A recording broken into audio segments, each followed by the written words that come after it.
मुजफ्फरपुर में जाम से जल्द ही बड़ी निजात मिलेगी, जिसको लेकर डीएम मुजफ्फरपुर सुब्रत कुमार सेन और एसएसपी सुशील कुमार ने बूढ़ी गंडक नदी पर बने पुल और अप्रोच निर्माण कार्य व भू अर्जन स्थल को देखा।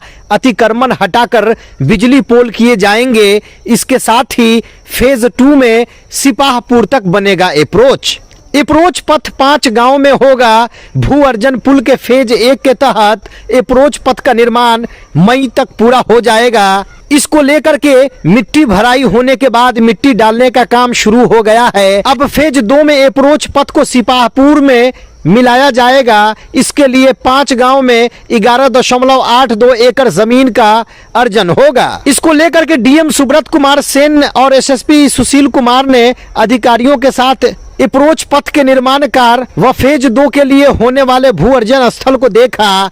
डीएम ने पुल के समीप के क्षेत्रों को स्वच्छ व सुव्यवस्थित बनाने के लिए भी नगर निगम को उचित कदम उठाने का निर्देश दिया है। डीएम सुब्रत कुमार सेन ने क्या कुछ कहा, देखिए ये खास रिपोर्ट। चंदवारा में जो है बूढ़ी गंडक नदी पर एक पुल का निर्माण बहुत पहले हो गया था, विगत 7-8 वर्ष पूर्व, लेकिन अप्रोच पथ नहीं बनने के कारण उसका यूज़ नहीं हो पा रहा था। माननीय मुख्यमंत्री जी की प्रगति यात्रा में उसके अप्रोच पथ को लेकर के जो प्रशासनिक स्वीकृति विभाग को देनी थी, उसी दौरान वो स्वीकृति दे भी दी गई और कार्य भी उसका प्रारंभ हो गया।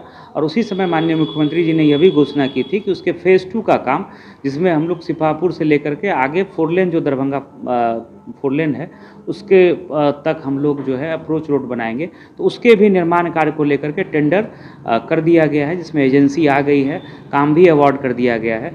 उसमें भू अर्जन का कार्य भी हम लोग तेज़ी से कर रहे हैं और हम लोग फरवरी अंत तक उसमें भुगतान करके रैयतों को हम लोग जो है पोजीशन भी पुल निर्माण निगम को दे देंगे, जिससे शहर में आने वाला एक अतिरिक्त मार्ग मिल जाएगा और सीधा जो है दरभंगा की तरफ से आने वाले लोग या शहर से दरभंगा 4 लेन की तरफ जाने वाले लोग जो चंदवारा ब्रिज है उसका उपयोग करके उस 4 लेन पर पहुंच सकते हैं। तो फेज 1 का काम मई-जून तक कंप्लीट हो जाएगा और अभी भी आप देखेंगे तो छोटी गाड़ियां उस चंदवारा पुल से क्रॉस करने लगी हैं। उस पर जो है अर्थ फिलिंग का काम हो गया है और जो फेज 2 का काम है उसमें हम लोग भू अर्जन का काम तेज़ी से कर रहे हैं और अगले 1 साल में हम लोग उम्मीद कर रहे हैं कि फेज 2 का काम भी कंप्लीट हो जाएगा और शहर के लिए जो है एक अतिरिक्त मार्ग 4 लेन को जोड़ते हुए बूढ़ी गंडक नदी पर ब्रिज के साथ बहुत जल्दी जो है इस शहरवासियों को ये सुविधा मिल पाएगी।